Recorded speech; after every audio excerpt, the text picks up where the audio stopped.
Hi, I'm Candace Lappin. I wanted to talk a little bit today just about,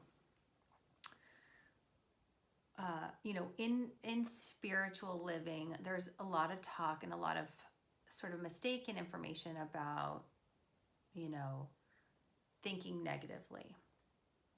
And I think a lot of people, when we think about improving our lives, one of the biggest things is just, we hear so many messages about gratitude and positive thinking and change your mindset and change the channel and don't think negative thoughts. And I think one of the biggest mistakes we can make as human beings is not to acknowledge the wave of emotions that we feel. And so I think it's actually much more important to feel your feelings. So if you are afraid or you fear a specific outcome, it's really important, rather than to shove the emotions down or to not allow yourself to feel those feelings, it's really important to kind of switch that thinking and make sure that you're acknowledging the fear. And as an exercise, I would actually advise you, I don't like to give advice, let's say I would suggest,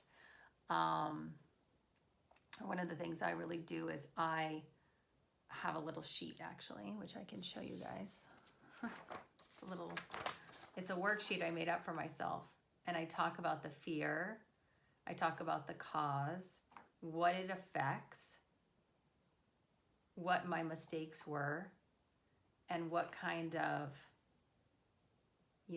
potential outcomes I think have happened. And then what has actually happened, right? So that I kind of work through irrational fears, and I work through God. I use it to work through resentments. I use it to work through fights. I use it to work through disagreements. And then I can kind of process what the root of the issue is, rather than staying too long in the concern. Because sometimes what happens, probably for other people, but for sure for me in my 20s and my teens, sort of before I understood and put all of these things together, was, I just had so much anxiety about I was always concerned, like picking the wrong choice. And I had a lot of anxiety just as a human being about like, which door should I choose? As if it's like, choose your own adventure. Like, what if I go down that door and it's not great?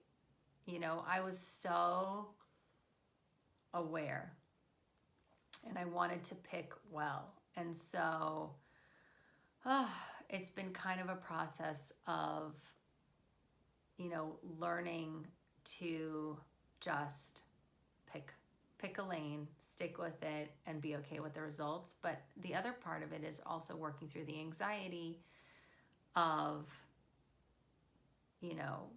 of mistakes or regrets or resentments. And I think there's so much misinformation. And I think the other thing I was always worried about is like, oh my God, if I think one negative thought, my whole life's gonna go dark. And, and so I wouldn't allow myself to feel some of the uglier, more human feelings that we're all supposed to feel. Like, we are allowed to feel uncertain. We are allowed to feel fear. What's not helpful is when we dwell in those negative emotions and worry unnecessarily about outcomes that haven't happened.